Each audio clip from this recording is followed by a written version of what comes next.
Now, police are depending on Crimewatch viewers tonight to help them make sense of a murder. Jacqueline Palmer-Radford was well liked. She lived with her 2 sons in the Hampshire village of Eversley near Reading, and her life really revolved around the children. 11 weeks ago, she was found dead at her home. Jacqueline's sons are played in our film by actors and have been given fictitious names.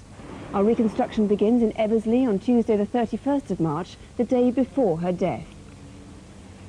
Do you need any help with your homework tonight, Sam? Yeah, that'd be great.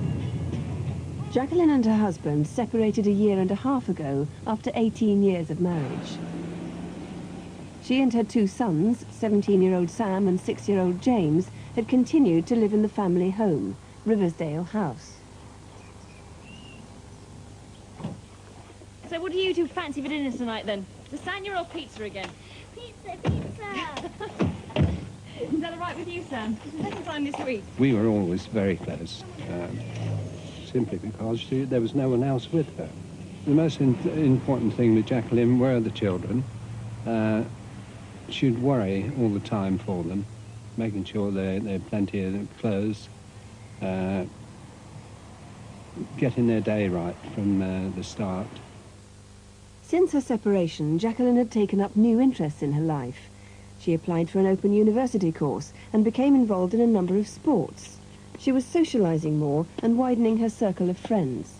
So do you think you're going to take up tennis then, or...? Well, I quite fancy it, but I think it's going to take up too much time, really.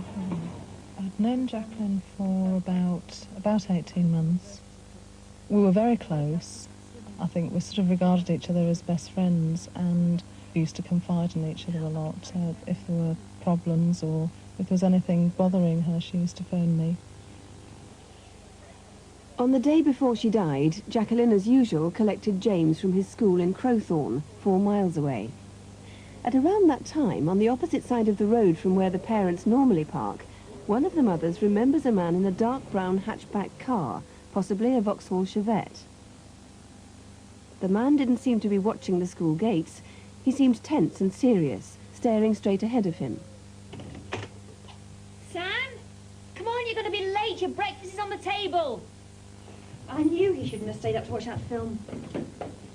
Mum, have you seen that assignment I was working on last night? Yes, you left it on the floor. I'll put it in your college bag.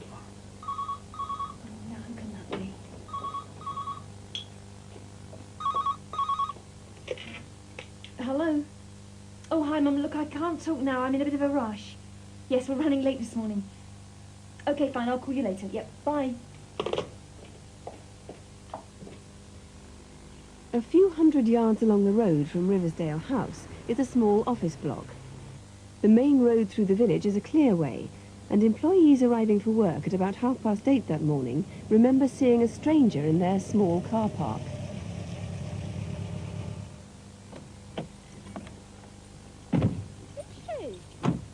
Maybe she's a new temp. No, she doesn't start till tomorrow.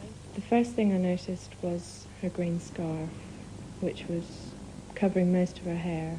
She made me think that she didn't want to be recognised.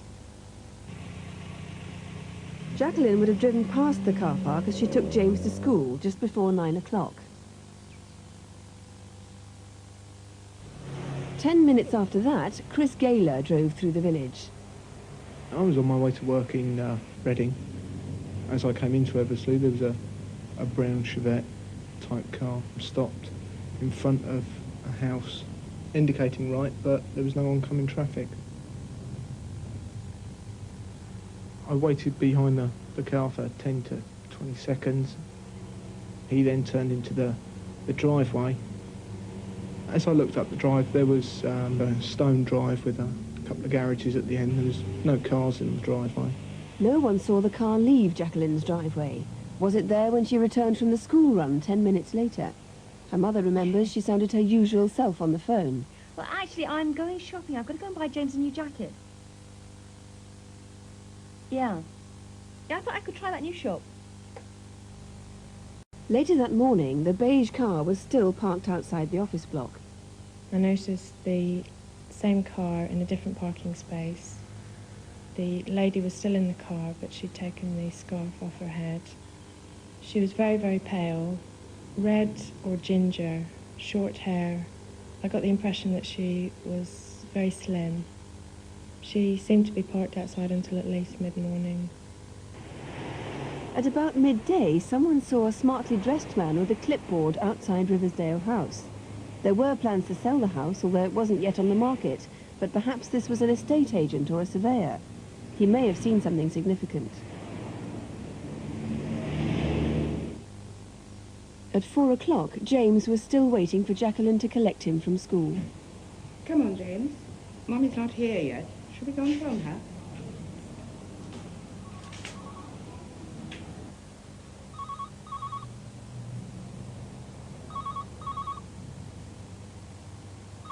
At about 5:30, Jacqueline was found in her home. She'd been suffocated.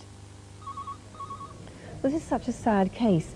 Mr. Long, perhaps we could start with the brown hatchback car, which was seen turning into Jacqueline's driveway. Do you think it's the same one that was seen the day before outside the school? It's possible. The driver at the house may have been a male. Certainly the man at the school was definitely a male. We have a photo fit of that man. He's described as 40 years, sandy-coloured hair, mid-brown, scruffy on the top, wearing a white shirt over a grey pullover. He had a particularly pale complexion and looked ill. Right. Now, what about the woman in the beige car?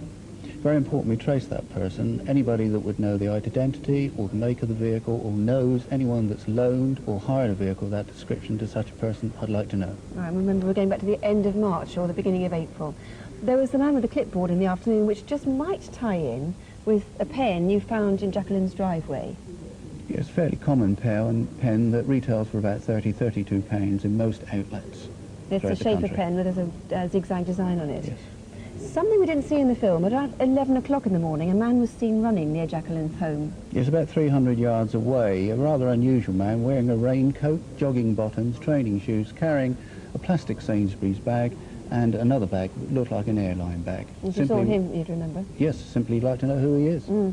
And something else not in the film, in Jacqueline's house, you found an open university prospectus with a name on it, Lawrence Gillam, and a time perhaps, so it looks like 10:40. That's quite correct. The importance of that, she might very well have had an appointment with somebody. We'd like to know who Mr. Gillam is. Please, if you can help, please call us. The number's 081 811 8181 here, or you can call the Basingstoke Police Station direct, and that number's 0256 473 111. That's 0256, the code for Basingstoke, 473 111.